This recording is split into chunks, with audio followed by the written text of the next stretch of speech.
اعوذ باللہ من الشیطان اللعین الرجیم بسم اللہ الرحمن الرحیم وصلی اللہ علی محمد وآل بیتہ الطیبین الطاہرین المعصومین۔ سرزمین نجف اشرف بارگاہ ملکوتی امیر المومنین صلوات اللہ وسلامہ علیہ سے قرآنی سورتوں کے فضائل کا سلسلہ سورہ الزخرف اور سورہ الدخان تک پہنچا ہے۔ امام محمد باقر علیہ السلام سورہ الزخرف کے فضائل کو بڑے پیارے انداز میں بیان کرتے ہوئے نظر آتے ہیں۔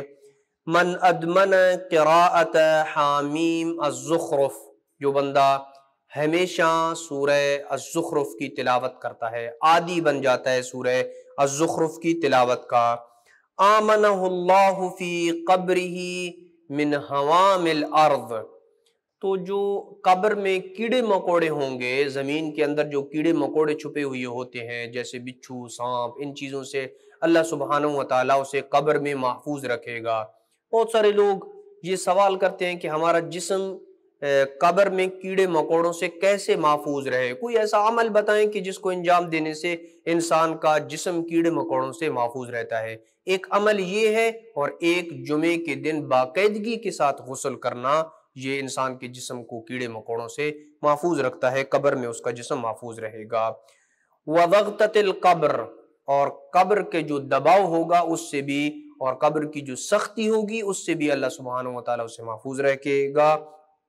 حَتَّى يَقِفَ بَيْنَ يَدَيِ اللَّهِ عَزَّ وَجَلَ، یہاں تک کہ وہ بندہ اللہ کی بارگاہ میں میدان محشر میں اللہ کے سامنے کھڑا ہوگا۔ ثُمَّ جَاءَتْ، پھر یہ سورہ الزخرف آئے گی، حَتَّى تُدْخِلَهُ الْجَنَّ بِأَمْرِ اللَّهِ تَبَارَكَ وَتَعَالَى، تو اللہ سبحانہ وتعالیٰ کے حکم سے یہ سورہ زخرف اسے جنت میں داخل کر دے گی۔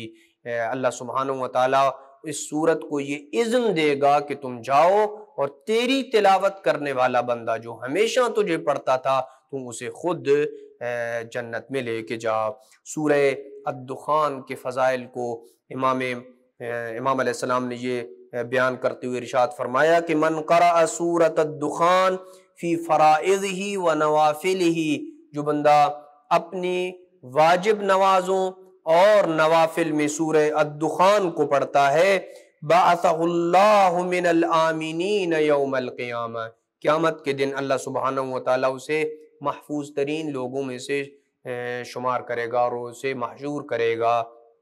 جو اللہ کے عذاب سے محفوظ ہوں گے ان لوگوں کے ساتھ اللہ اسے محشور کرے گا۔